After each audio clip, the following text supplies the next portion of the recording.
भाजपा राष्ट्रीय अध्यक्ष जेपी नड्डा द्वारा हाल ही में जो केंद्रीय टीम है एक बार फिर जो है वो अनाउंस कर दी गई है। एक बार पुनः से son of the soil Jammu Kashmir और आरसपुरा क्षेत्र के रहने वाले भाजपा के वरिष्ठ नेता डॉक्टर नरेंद्र सिंह जी को एक बार पुनः से जेपी नड्डा ने विश्वास दिखाते हुए उनको राष्ट्रीय सचिव जो है वो नियुक्त किया गया है। हमारे साथ डॉक्टर नरेंद्र सिंह हैं, हम उनसे बात करेंगे और भी राजनीतिक मुद्दों पर उनसे चर्चा करेंगे। हमारे साथ डॉक्टर नरेंद्र सिंह हैं। सर, सबसे पहले बहुत बहुत धन्यवाद, आपने बॉर्डर न्यूज़ अपडेट को टाइम दिया। आपको बहुत बहुत शुभकामनाएं सर। ऐसा है कि दलजीत जी, बहुत बहुत आपका भी शुक्रिया। भारतीय जनता पार्टी के राष्ट्रीय अध्यक्ष जी ने आदरणीय श्री जेपी नड्डा जी ने, प्रधानमंत्री आदरणीय श्री नरेंद्र मोदी जी, राष्ट्रीय सेंटर के गृह मंत्री आदरणीय श्री अमित शाह जी ने जो मेरे पे दोबारा पुनः विश्वास जताया और मुझे राष्ट्रीय मंत्री बनाया दोबारा से, मैं राष्ट्रीय अध्यक्ष जी को और पूरी टीम को विश्वास दिलाना चाहता हूँ कि मैं पूरी मेहनत से और लगन से जो उनकी एक्सपेक्टेशन मेरे तक है, उन एक्सपेक्टेशन तो मेहनत करके और पूरी लगन के साथ उनके एक्सपेक्टेशन में पूरा उतरूँगा। सर, 3 साल आपने कार्य किया राष्ट्रीय स्तर पर, कैसा अनुभव रहा और दोबारा से आपको इसी टीम में दोबारा चुना गया, क्या कहेंगे इस पर सर? ऐसा है कि मैं आरसपुरा का रहने वाला हूँ और मेरे परिवार में कोई पॉलिटिक्स में नहीं था। मैं पहले विद्यार्थी परिषद में रहा, उसके बाद मैंने 32 साल विद्यार्थी परिषद में दिए, राष्ट्रीय उपाध्यक्ष रहा, प्रदेश का अध्यक्ष रहा, 3 बार मैं जम्मू कश्मीर में प्रदेश का महामंत्री रहा।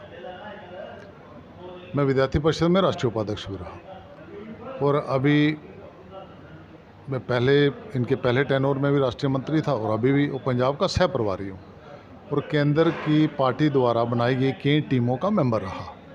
मुझे अपने सीनियर लीडरशिप से, बूथ के कार्यकर्ता से लेके नेशनल लेवल की सीनियर लीडरशिप तक कई चीज़ें सीखने का मौका मिला और मैंने कई चीज़ें सीखी और मेरी नेचर भी है सीखने की। तो मुझे उनके द्वारा जो काम मैंने सीखा, जो उनके एक्सपीरियंसेस से, और मेरे अपने जीवन में भी और समाज में और देश के लिए काम करने के लिए मुझे प्रेरणा देते हैं। सर, बात करें अगर केंद्रीय स्तर पर जो है भाजपा ने संगठनात्मक जो है वो चेंजेस की, बदलाव किए, क्या अब जम्मू कश्मीर में भी ये जो पार्टी के ऊपर संगठनात्मक फेरबदल की कोई आशा है, कोई चांसेस हैं कि यहाँ भी कुछ फेरबदल होगा? ऐसा है कि बीजेपी में हम पद नहीं मानते, हम रिस्पॉन्सिबिलिटी मानते हैं और हमारा कॉन्स्टिट्यूशन भी कहता है कि वह 3 साल के बाद चाहे वो प्रदेश स्तर हो चाहे केंद्र स्तर के ऊपर नई टीम बनती है। तो स्वाभाविक है, हर प्रदेश में, अभी पंजाब में भी वहाँ के अध्यक्ष बदले गए और कई स्टेट्स में राजस्थान के अध्यक्ष बदले गए, या केंद्र स्तर के ऊपर भी कई जो सीनियर लीडरशिप है उनको कई और काम दिए गए और रिस्पॉन्सिबिलिटी में उनको लेंगे। तो ये समय के हिसाब से किसी भी प्रदेश में ये रिस्पॉन्सिबिलिटी बदलती रहती है। इसलिए ये हमारी पार्टी में एक टीम वर्क है और हमें विचार के लिए काम करते हैं। पद हमारे लिए इतना इम्पॉर्टेंट नहीं है और जब किसी को कोई पद मिलता है तो उसे हम रिस्पॉन्सिबिलिटी लेके टीम के शेप में आगे काम करते हैं। सर, भाजपा जो है 9 साल बेमिसाल का जो है वो नारा दे रही है, इस पे जो है लोगों के बीच भी जा रही है। क्या लगता है सर, जम्मू कश्मीर से आप ताल्लुक़ रखते हैं, क्या जम्मू कश्मीर में कहीं ना कहीं लगता नहीं है कि लोगों में इस वक्त भाजपा के खिलाफ़ कुछ रोष है? ऐसा है कि जम्मू कश्मीर में एक ट्रांजिशन फेज चला हुआ है। पहले 370 था और भाजपा ने प्रॉमिस किया था 1951 में, जो हमारे राष्ट्रीय अध्यक्ष थे डॉक्टर श्यामा प्रसाद मुखर्जी, 1953 में जब उन्होंने जहां उनका बलिदान हुआ था, आज़ादी के बाद पहला एक देश का नेता था जिन्होंने बलिदान दिया था। उन्होंने जम्मू कश्मीर में इलेक्शन लड़ने नहीं आए थे और जम्मू कश्मीर के राष्ट्र के साथ एकीकरण के लिए आए थे। जब हमें नेशनल लेवल पे लोगों ने पूरा विश्वास जताया, हमारे पार्लियामेंट और राज्यसभा में जब हमारी मेजॉरिटी आई 5 अगस्त 2019 को जम्मू कश्मीर में जो 370 और 35A था, जो हमारी कमिटमेंट थी, हमारी विचारधारा थी, उसको हमने ख़त्म किया। जब वो 370 और 35A को ख़त्म किया गया तो जम्मू कश्मीर में 2 यूटीज़ बनी। और जम्मू कश्मीर में आप देखेंगे कि वेस्ट पाकिस्तानी रिफ्यूजी थे जो कि 47 से जिनको बिल्कुल राइट्स नहीं थे, उसमें डिटेल में नहीं जाऊंगा। वाल्मीकि समाज था, गोरखा समाज था, जहाँ की जो बच्चियाँ थी जिनकी शादी बाहर आउट ऑफ स्टेट हो जाती थी, उनके राइट ख़त्म कर दिए जाते थे। और 370 ख़त्म करने के बाद जम्मू कश्मीर में एक बड़े समाज को उनका राइट मिला। जहाँ तक जहाँ की डेवलपमेंट की बात रही, जम्मू कश्मीर में 4 दिन पहले केंद्र के मिनिस्टर गडकरी जी ने कहा था कि जम्मू कश्मीर में 1 लाख करोड़ के प्रोजेक्ट्स चल रहे हैं। जम्मू कश्मीर एक डेवलपमेंट की तरफ जा रहा है, एक ट्रांजिशन फेस है। और मुझे लगता है कि आने वाले समय में एक जम्मू कश्मीर, जिस तरह अमरनाथ यात्रा बड़ी शांतिप्रिय तरीके से हुई, कश्मीर में लोग पत्थरबाजी छोड़ के पढ़ाई की तरफ जा रहे हैं, वहाँ नेशनलिज्म आ रहा है। टाइम लगेगा पर नेशनलिज्म की तरफ लोग आ रहे हैं।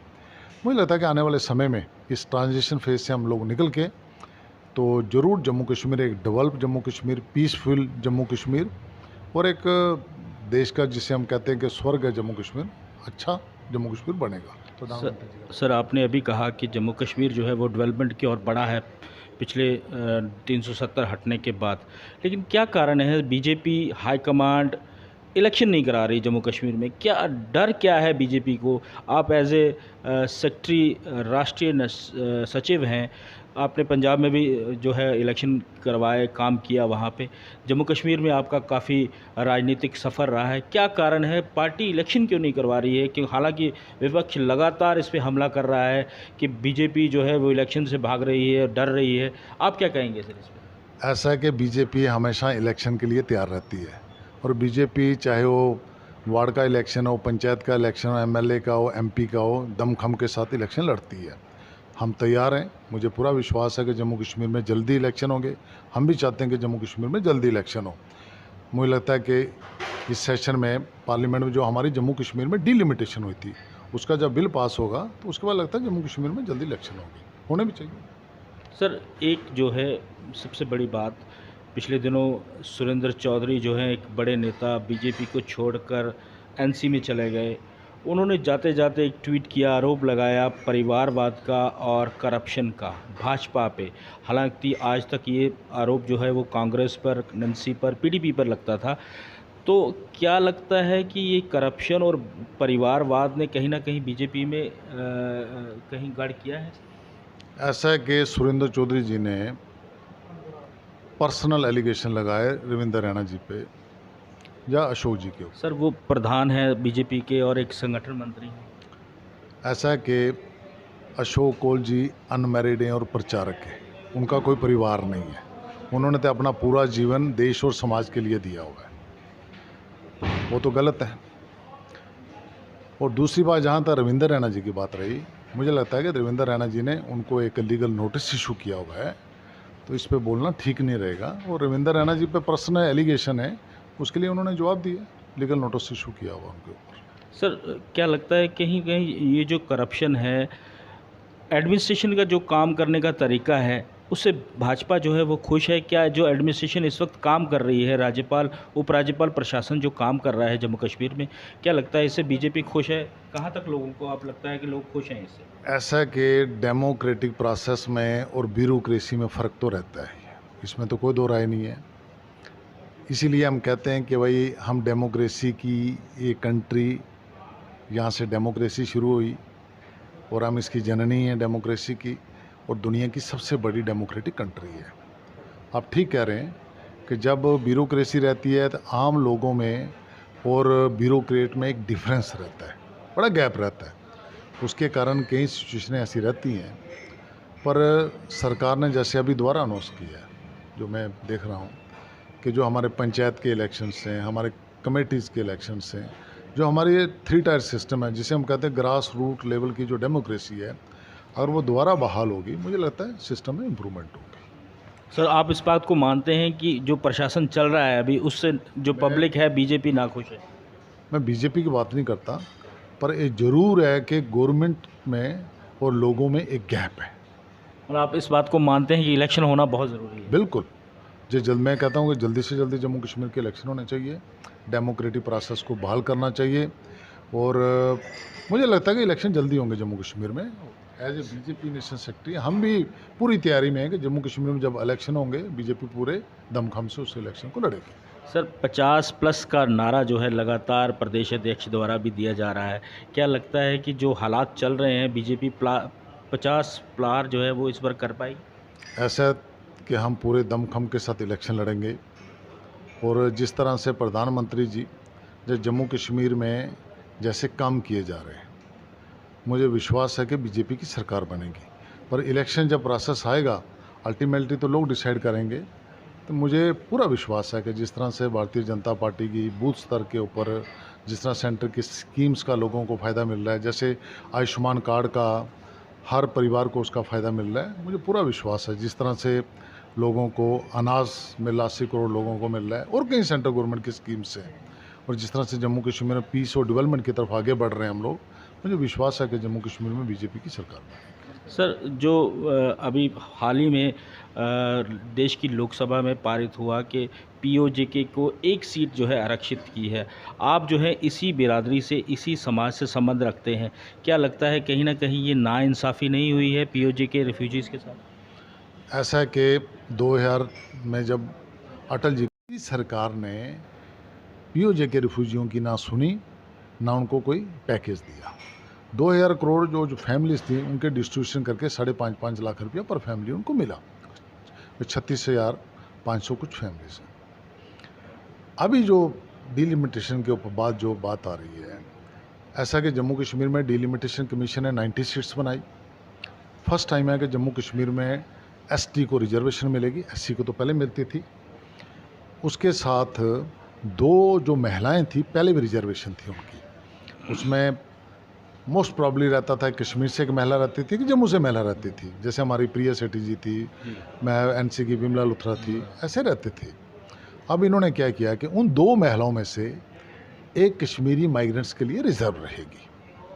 कश्मीरी माइग्रेंट में अगर जब एक्ट में पढ़ेंगे, कश्मीरी माइग्रेंट में लिखा कश्मीरी पंडित हैं, हिंदू हैं, सिख हैं और कुछ मुस्लिम्स हैं जो वहाँ से माइग्रेट, उनमें से एक महिला रहनी चाहिए। और उन्होंने नॉमिनेशंस में जो 2 सीटें क्रिएट की, एक पीओजेके के लिए की और एक सीट कश्मीरी माइग्रेंट्स के लिए की, उसमें यही टर्म लिखी हुई है एक्ट के बीच। मुझे लगता है कि वेलकम स्टेप है। फर्स्ट टाइम हो रहा है कि पीओजेके के लोगों को वहाँ एक नॉमिनेशन के तौर के ऊपर एक सीट मिली है। और पीओजेके की जम्मू कश्मीर में एक अच्छी आबादी है।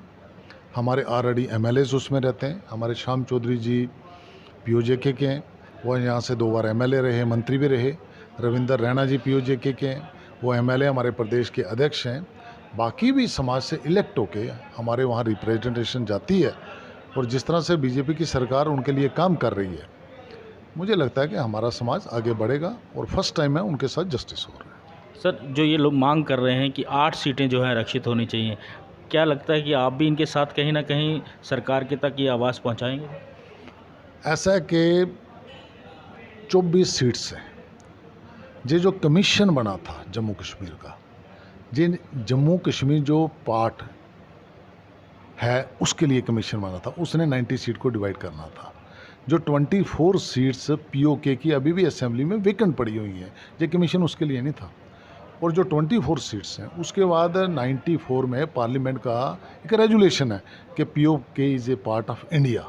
जब हम कहते हैं कि वो पीओके हमारे पार्ट है, हमारा हिस्सा है, इसलिए वो 24 सीट्स वहाँ रिजर्व पड़ी हुई है। जहाँ तक 8 सीटों की बात रही, मैं कहता हूँ कि भाई जो हमारे जम्मू कश्मीर में हमारी जो पीओजेके की बुलाती जाती है, अगर वो सब मिलके ब्रॉडकास्ट करे या किसी पॉलिटिकल पार्टी का हो, तो हम जम्मू में इतनी सीटें जीत सकते हैं। बहुत बहुत धन्यवाद सर। ये थे डॉक्टर नरेंद्र रैना जी, जिनको एक बार फिर भाजपा ने विश्वास दिखाते हुए पुनः से राष्ट्रीय सचिव जो है वो मनोनीत किया है।